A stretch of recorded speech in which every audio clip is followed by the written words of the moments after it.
Once again, a warm welcome to people who have just joined us. And like I said, this is a special class on stakeholder management. So today's topic is stakeholder management, and this will give you more insights about the core responsibility that a BA handles, which is stakeholder management, and what do we exactly mean by stakeholder management. Now, before we get into stakeholder management, let's understand who are the kind of stakeholders we come across in an IT project. Okay. When we talk about stakeholders, these are people who have direct or indirect interest in your project. Okay. And many a times beginner BAs make this mistake. They feel stakeholders are only customers, people who give us the project. They are the stakeholders. That's not correct. Your own internal IT team also becomes a stakeholder in the project. You yourself become a stakeholder in the project, okay, because you also have a interest or influence on the project. Now, from the customer side, who are the stakeholders that we are talking about? We have the sponsor. Hmm. Sponsor is the guy who funds the project. Then we have the product owner who will be in charge of giving you the requirements. As the name suggests, owner of the product. So he is the person who will be creating the backlogs and explaining the requirements to you as a business analyst.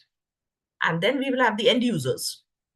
The end users might be belonging to different departments, different business units, and these end users will be giving requirements to the product owner, and the product owner uh, in turn will be giving those requirements to you as a business analyst. Now we have to visualize these as two different companies. If you see two different these as two different parties, it becomes a little more clear. So you have the customers organization, which I just explained, all the people involved in the customers organization, and here is your team. For example, you're working for an IT company, so you are the business analyst on this particular project. In your team, you will have project manager, the project lead, the developers, the testers, the UI UX designers.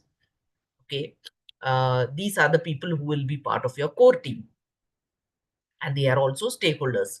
So when it comes to stakeholder management, when we talk about stakeholder management, it's not only managing the customer side stakeholders, but also managing your own internal team. As BAs, our responsibility is to coordinate and collaborate effectively across different teams and different departments. Okay. And sometimes the conflicts majorly happen within our own internal team. So we should be able to handle those conflicts. We should able to manage stakeholders. And that's what the topic for today's discussion is all about. So now that we have understood who are these stakeholders that we are talking about, why is stakeholder management so important? Stakeholder management is important because it ensures alignment between business goals. Okay. So each and every stakeholder might be having their own need, expectations from the project. If we do not understand the stakeholders' needs and expectations, we will end up creating a half-cooked product. Okay, so we'll end up creating a product that does not match the organization's goals or the business goals. So managing stakeholders is all about managing their needs and their expectations. It helps you identify and resolve conflicts early and build trust and foster collaboration. So you can, when I get into a project at an early stage, I start building trust with the stakeholders involved in the project. That helps me communicate smoothly to each and every stakeholder. So not only the stakeholders from the customer organization, but also the stakeholders from my own internal IT team. When I collaborate with them, if I have a good rapport with them, it's easy for me to communicate and put my point across. Okay. So that's a reason stakeholder management is very, very important. So number one reason, ensures alignment of project goals with needs, helps identify resolve conflict early, and builds trust and helps you foster collaboration. Okay. Now, what are the steps involved? We need to understand what are the different steps involved in stakeholder management. Now, this is very clearly indicated in B.A. Borg, uh, Business Analysis Body of Knowledge, the book that's published by IFBA. It's indicated in planned stakeholder engagement. There is a snippet about stakeholder analysis, and that's exactly what we will see now. So we will break it down into much simpler vocabulary than what is there in the book. Okay. But what we are essentially talking about is stakeholder analysis. So when we talk about managing stakeholder, do we need to follow some steps that will help us achieve our goals? Yes. Step one, your step one is to identify who are the right stakeholders. Now, your internal IT team will be introduced to you at the on day one. So you don't go about identifying those stakeholders. You know who is the tech lead, you know who are the developers and testers. They are introduced to you. But many times it so happens that customer side stakeholders are all of those stakeholders are not introduced to you. Okay. So in several projects, it so happened that my project manager told me about just once a customer spoke from the customer side who will be giving me requirements, and I thought, okay, he's the go-to guy for all the requirements. But we eventually found out after couple of weeks, we found out that he did not have knowledge of requirements pertaining to specific business units. So he had only 50% of the requirements he was aware of. The other 50% he was not aware of. So if we identify stakeholders early in the project, we can ensure that we involve everybody in the requirement gathering. And how do we do that? Simply understand in the customer's organization who exactly are going to use the application that you're going to build. Okay, you can ask this question to the product owner or to the sponsor in the kickoff meeting. You need to know who are the end users of the system.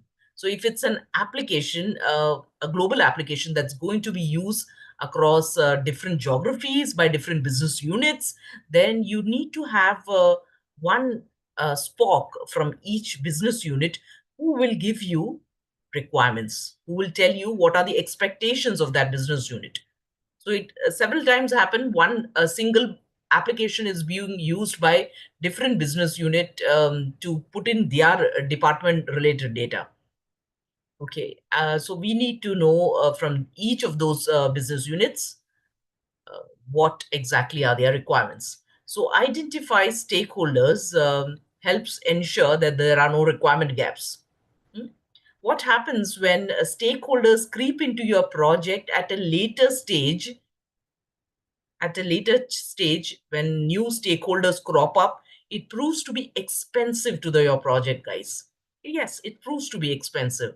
It happened in one of the project that I was collecting requirements from a couple of stakeholders in the project, and when we gave a sprint review, when we gave a demonstration of the product, we figured out that there were new users who were a part of that demonstration, and the users outright rejected what we had created. And they said, no, this does not match our expectation. And just after the meeting offline, when we checked who are these users and why did they join the demonstration today, we got to know from the product owner that they are also stakeholders of the product. They are also going to use the application. Now, because we got to know about this late, that's the reason a lot of rework was involved. That particular sprint, we could not deliver anything. We reworked on all the screens that we had initially developed because to match up to that business unit stakeholders. Okay, so this is exactly what happens when you do not identify stakeholders early in the project, when you do not spend time to understand who are the end users of the product, who is going to benefit from this product. So the end users of the product, if they are not involved in the requirement gathering, then your requirements will certainly have a gap.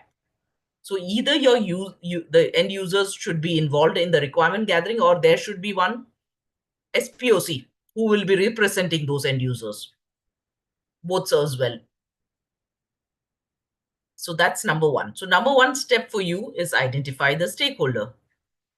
Then number two is analyze those stakeholders, which means to analyze stakeholders, you can have tools like stakeholder metrics, which helps you classify stakeholders based on their interest and their influence in the project. Okay. Now, when I say interest and influence, what does that mean? Interest, when I ask you, what is your interest? It simply means how much you care, right? So their interest in the project means how much they care about the project. Influence means how much power they have over the project. That means, are they the decision makers? So remember these two words, guys, interest and influence. Anyone, someone write in the chat box, guys, interest and influence. So stakeholder analysis is all about understanding this interest and influence.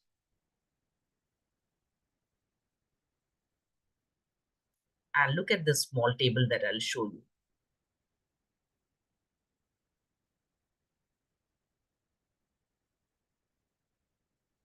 Just give me a moment. Just show you this small table.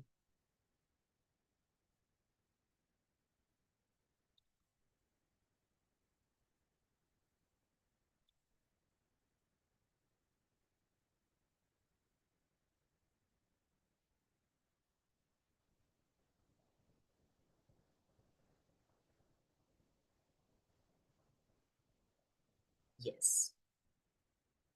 So people who have high influence and low influence, that's what is segregated in this table. High influence, people who have high interest, they have to be managed closely. And people who have low interest, they have to be kept satisfied. Okay. Now, when you look at this, you might wonder what exactly are we talking about in this table. I will show you this graphical representation. So in stakeholder metrics, what we do, we have these four quadrants, and the different stakeholders that you're interacting with on the customer side as well as your IT team, you can put the names of those stakeholders in each of those quadrants based on what you're thinking, based on what you feel is their level of influence and their level of interest. Uh, Based on where their name falls in the quadrant, you have to manage the stakeholder just just like how it is written in this particular matrix. Okay. So in the matrix, it says that, if somebody is having a low influence and low interest, just keep that person in account. Okay. Just you don't need to worry too much. Low influence, low interest, you don't need to worry too much about that person. But if a person is having high interest but low influence, keep that person informed. That means informed about the project status, informed about your requirements gathering, keep them in the loop. So these are the people that we usually mark CC to, that okay, they have to be given update. So that's high interest and low influence, keep them informed. Now, someone who's having high influence and high interest, both, look at the third quadrant, manage them closely, which means you need to take care that they are very, very happy. Okay. You need to manage them closely in the sense, ensure that all the expectations, needs are met, have weekly calls with them to understand if they have any concerns and if they have any issues. So that's managing closely. A person, if you, the stakeholders who are having interest and influence together, that fourth quadrant that we are talking about, that you have to ensure that you meet all their needs. Now, when you look at this matrix like this, it might not make sense to you. When we get into this with the help of an example, you will understand this. Okay, much better. So high influence, low interest, meet their needs. Now, the next step is once you understand their expectations, needs, and concerns, use methods like interview, survey, workshop. Each of these techniques, I teach students what exactly how to use these techniques in your project. But you can pick and choose which of these techniques you would like to engage your stakeholders with. Communicate effectively. So at the end of today's session, we'll see a communication plan. That's the whole idea. So in Webok, we also have plan communication, okay, as one of the tasks which is part of business analysis planning. So communicate effectively means tailor your communication as per the stakeholders' preferences. That means there might be instances where you might talk to a stakeholder, and the stakeholder, you might ask the stakeholder how and when would you like to receive updates from me. I used to check with the senior stakeholders that do you want me to have meetings with you to update you about the progress of the project, or do you want an email update? So a couple of senior stakeholders who are just overseeing the project, who are not involved in the ground level work, they used to tell me just send me emailed updates. If there are any concerns, then we will catch up in a meeting. Now, that's what we talk about communication. How you devise a communication plan with a stakeholder totally depends upon the stakeholder's preferences. So if a stakeholder does not wish to receive daily updates from you, don't keep bombarding him with emails. He'll get frustrated. Okay. If he wants a weekly update, well and good, send him a weekly update. Ask from him, ask him that weekly update should be an email update, or do you need to keep a meeting with him? Each of the meetings that you have with your stakeholders, ensure that you have a MOM, minutes of meeting, documenting what was discussed in that meeting. So stakeholder communication plan is used to,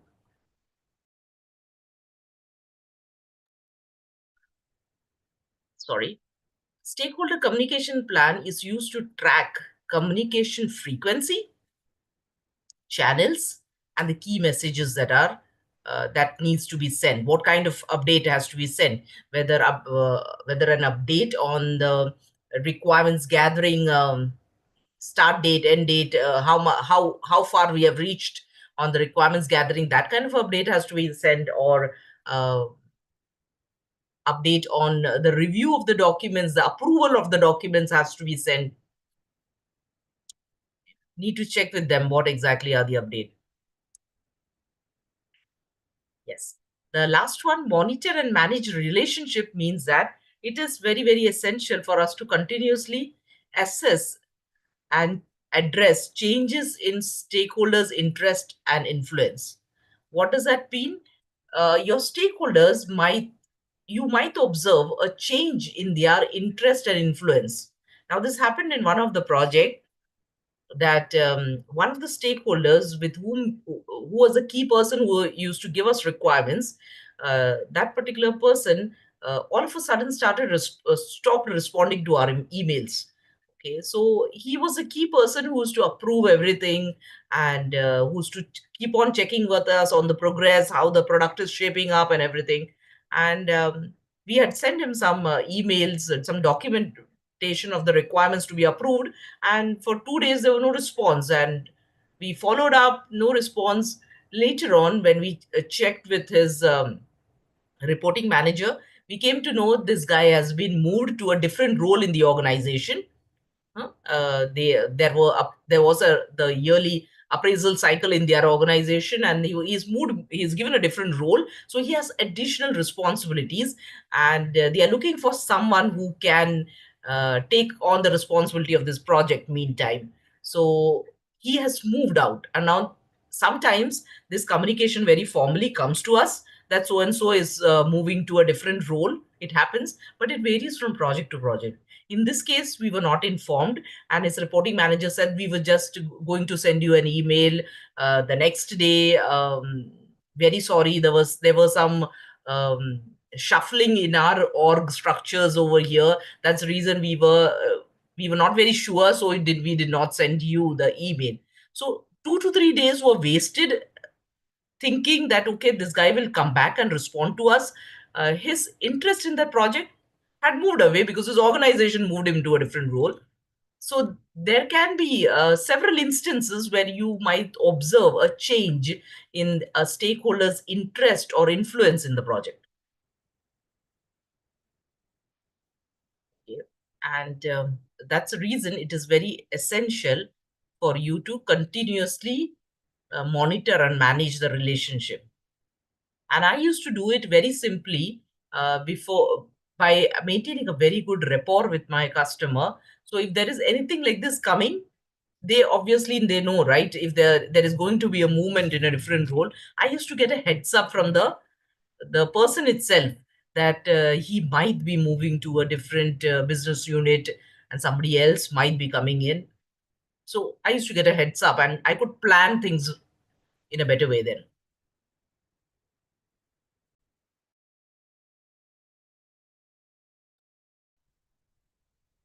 Now, common challenges in stakeholder management. Understand what are the common challenges. One of the challenges is obviously most of you know about it. When there are too many stakeholders, what happens is conflicts, and especially conflicts in terms of priority. Hmm? Whose work will get done first? Imagine there are multiple business units who are giving us requirements, and we get them all in a requirement gathering call. Each of the business units says that, okay, my work has priority. This should go in the next sprint. And the other business unit says, no, send out my work in the next sprint. If any of you is already working as business analyst, you might have already experienced this conflicts where each one of them want to push their work first into delivery. Conflict in priority, lack of engagement. Some of the stakeholders might not participate actively. Okay, so if there are some stakeholders from a particular business unit who are not participating in your requirement gathering session, they are very quiet, not giving out requirements, definitely encourage them to speak. As business analysts, don't think that, okay, if they are quiet, then they don't have any requirements. Please encourage them to speak, and you can ask very open-ended questions so you can get some response from them. Scope changes. Hmm? Now, if the requirements have changed, the shift of in the requirements can impact stakeholder expectations also. So if there are any scope changes, that is a major challenge. Uh, some of the strategies to overcome challenges. Number one, hold have your regular meetings to align the priorities. Have regular meetings. Do not if the stakeholder, some of the beginner BS, what they do is, if the stakeholder has not called for a meeting, they themselves also now will not schedule a meeting. Have regular meetings with your stakeholders. What should be the frequency of the meeting, that can be decided between you and the stakeholder. Okay. Now, foster open communication and use techniques like Moscow. Now, Moscow is a prioritization technique, which we will discuss in some other class because that's a bigger topic in itself. But use techniques like Moscow to prioritize requirement. That helps the business units also understand that we have to follow a process and we just can't push our requirement first. There is a process by which requirements are picked up by the business analyst, picked up by the delivery team to deliver. Okay. So we in today's session, we have a case study also. We have a case study of a CRM system. Anyone knows what's a CRM system is, guys? What does CRM stand for?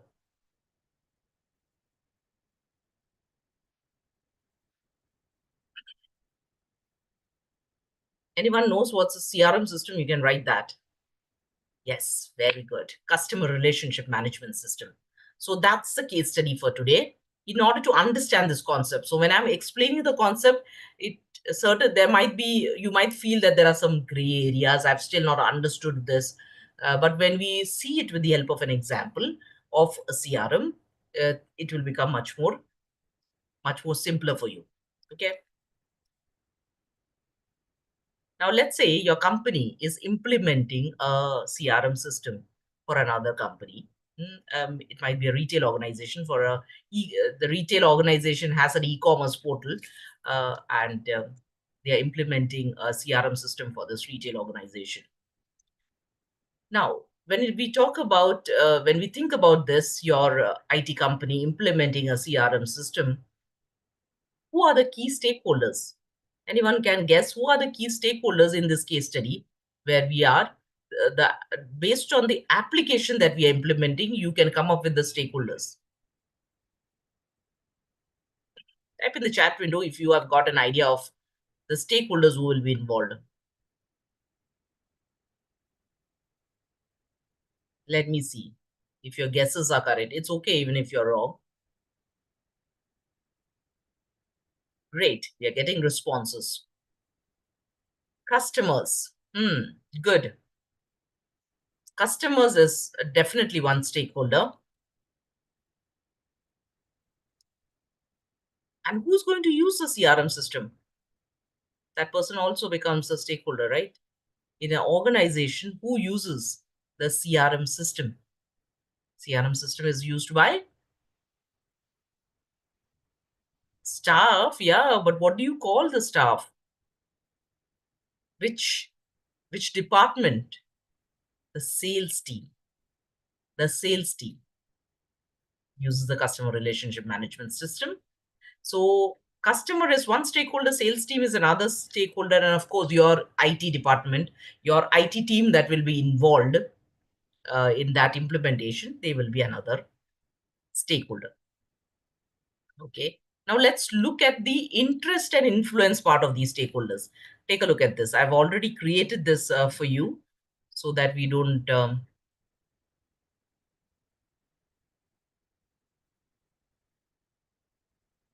any doubts on this. Now, key stakeholders we have already identified: sales team, IT department, and the customers. Sales team has high interest and high influence in this particular project. Why? Because they are the people who are going to use the CRM system. They have high interest and they have high influence because all the requirements about how the CRM system should work and what new interfaces have to be customized, everything will come from the sales team. So they will be concerned with the usability, the customer data that is inside the system, the lead management features, and all the different features. Okay. So they will provide significant input in terms of requirements. That's the reason high interest and high influence. Now, this is a classic example how we can identify. IT department. Now, your IT department that is responsible for integrating that CRM system with the other systems. That means they are connecting the CRM system with the other systems. They have a low level of interest, but high influence. Okay, that means they have minimal interest in the day-to-day functionality. They are not the users, right? They are not going to use the CRM system, but they are critical for the implementation. Okay, that's the reason they have high influence on the particular project, because if they are not there, who is going to integrate it? We as business analysts cannot connect those systems. We cannot do the integration. Okay, so low interest, high influence. Now the actual customers. Now actual customers are the people who have high amount of interest in CRM, but a low level of influence. Why low level of influence? Just think about e-commerce portal like Amazon or Mintra. We are the end customers who are buying products from that portal. We do not influence the decisions related to those portal, right? But we have high amount of interest, which means if they make any changes to the portal, it will affect us. Okay. End users indirectly are affected by the CRM, indirectly are affected. So limited involvement, but valuable feedback. Okay. So we suppose we as customers, suppose tomorrow the our favorite portal has changed certain things, and they have reorganized all their menu items and all, and it is little difficult for us to guess where our favorite menu is. So couple of frustrated customers will go to their feedback form and write feedback. I didn't like your new interface, right?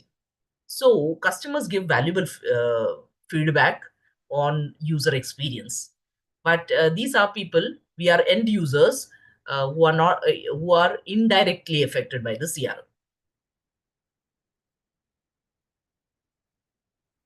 Now take a look at the communication plan the BA will come up with for this kind of a case study.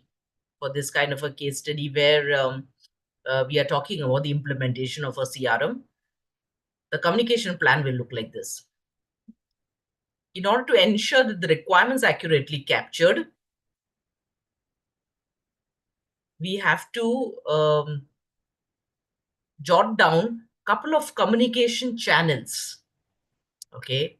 So this particular BA has prepared a communication plan which consists of weekly in-person meetings or virtual meetings. Okay. In-person or virtual meetings for requirement gathering, a dedicated email thread for ongoing queries, for any queries that are coming in, regular demos to gather feedback. Okay. Now, frequency, weekly updates, bi-weekly or monthly during the development phase. Now, this is for the sales team, remember? So for the sales team, the BA decided that the weekly virtual meetings I will have requirement gathering. So they have to, the BA has to do the entire requirement gathering with the sales team. So they decided to have either in-person or virtual meeting once a week, and a dedicated channel for any queries that the sales team has and the BA has. Both ways it can be. So all the demos will be given to the sales team to gather feedback on a timely basis. Now with the IT department, so the BA decided that I will keep the IT team informed about the status of the requirements, the timelines, and for integration. So all the technical documentation in terms of API documentations, integration points, all of that has to go to the IT team.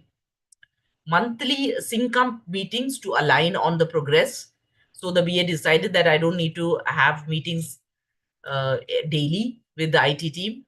Let me have a monthly sync up. Okay. Then the shared project management tool is there, right? Jira, Confluence is a project management tool that's widely used by IT teams to collaborate. So most of the collaboration happens via Jira and Confluence, where they can put in those messages and those messages are broadcasted to the entire team. Frequently, monthly during planning and development phase.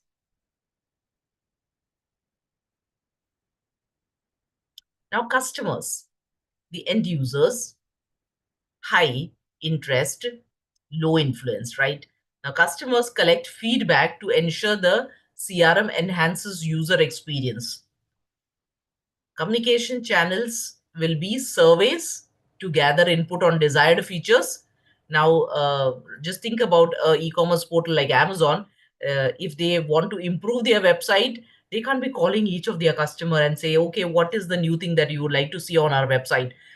So they have to run a survey. You will see several websites running survey. How was your experience browsing our website?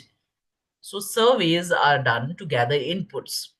Focus group meetings can be done with a selected set of customers, not all. So they can call a selected set of customers and they can have focus group meetings where they give them a sample of hands-on testing of the CRM interface. Newsletter updates about how CRM will improve their experience. This frequency can be once during the design phase. Design phase, we need to run these surveys. Periodically, you can do some focus group meetings during testing phases to ensure that the customers are also aware of the changes that are being rolled out. So when it comes to testing, when it reaches the testing phase, you can call a bunch of customers who can come and see the new features that are a part of the CRM system. And one post launch feedback.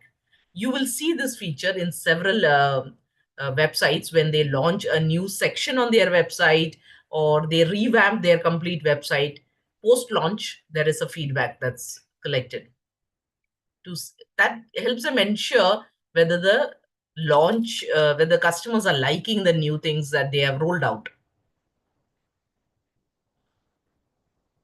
Now, when it comes to CRM systems, each one of you know that Salesforce is one of the leading company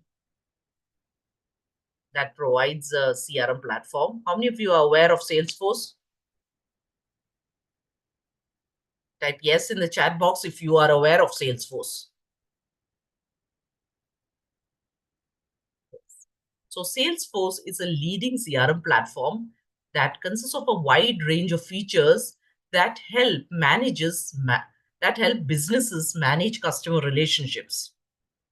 So it helps manage customer relationships, automate processes, and help them grow. Okay. Some of the features that you'll find is lead management. What is lead? A inquiry for a particular product when it just comes in, when it's in the inquiry state, when the person has not bought the product, he is a lead. Okay. So complete lead management of all the inquiries that are coming for buying the company's product, that there is a module for that to track and prioritize the leads. Second, opportunity management. It monitors deals progress in order to give you insights about the opportunities. Contact management, it has a central repository of all customer contacts. So if you are a person who have bought a product with that company, your entire customer information will be stored in the your entire information will be stored in the CRM system. So how many of you have seen when you go to Amazon and Mintra, any of the e-commerce portal, in fact, you have to create a profile in order to buy their product. You can browse even as a non-registered user, you can browse and search and look around for their products. But finally, when you decide to buy something, before you make the payment, you have to enter all your details. You have to create an account and enter your shipping address so that they can deliver you your product. So all of that information that you enter in your account page, guys, gets stored in a CRM system. Now, CRM system also helps you predict sales outcomes using AI-powered tools. So I'll do a separate session sometime which talks about AI business analysis. That will give you more insights about how artificial intelligence is growing in the business analysis world. But this artificial intelligence has been around, and it's growing exponentially in different areas in the technology space. And so business analysis also is one area where a lot of AI tools are available now to automate your tasks as business analyst. Yes. So all the mundane tasks that we used to perform in terms of documentation, everything can be automated using AI now. So it cuts down the time for you to complete your work and submit, which means you as a BA can now focus on strategic thinking, giving advice to the customer, giving him suggestions to improve his product without having to waste a lot of time in documenting stuff. So forecasting is another thing that we help our customers with. Predictive analytics. Reports and dashboards are excellent in Salesforce. Now, these reports and dashboards help them track performance metrics. So when it comes to a CRM, how does it impact a customer? The customers like you and me who go to a e-commerce platform and buy some product, how does it keep our data? One, I have already told you, number one, it keeps an account of all the customers' information. All the information that we enter on their portals go and sit in their CRM systems. That's one thing. Another very important thing, some of you don't know about it, but CRM tracks your purchases. A CRM system helps track customer purchases and send them personalized recommendations.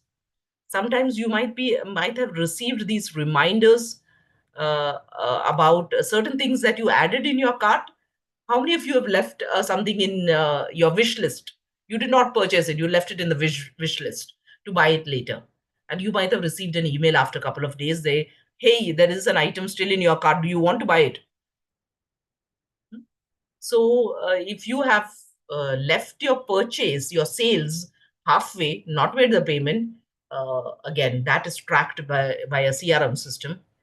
The personalized recommendations that you get is based on your previous purchases that you make. So you get emails around it that you might also like these items.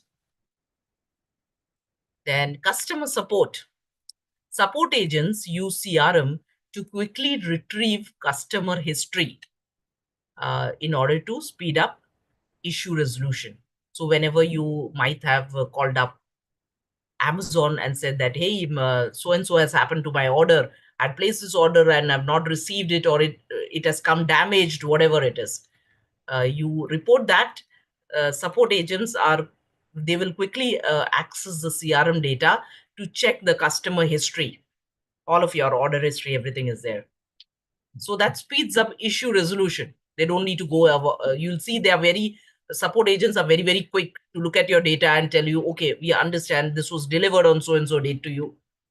So that's customer support. It helps customer support. Sales follow-ups. Sales teams use CRM to follow up with customers at the right time with relevant offers.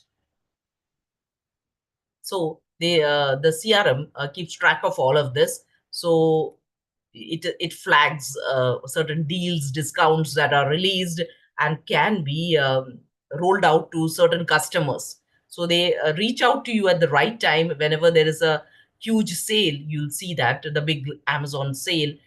They will reach out to the customers and say, okay, this is the offer uh, for this particular product that you did not buy last time. We have an offer for that.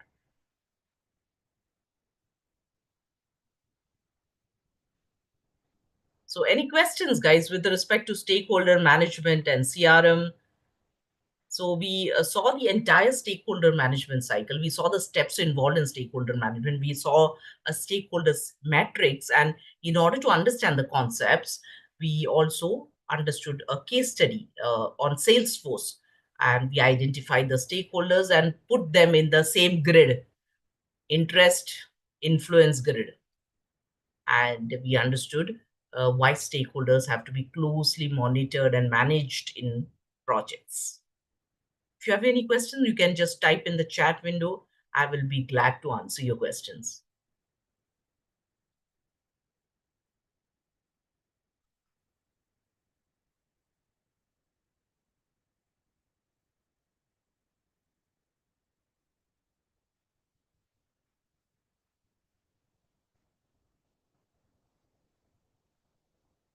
Okay, no question. Then tomorrow again, we'll meet for another special class. Topic will be announced tomorrow, but same time, 8 p.m., we'll meet and we learn a new business analysis concept. Thank you so much for being a part of today's special class. Thank you. Bye.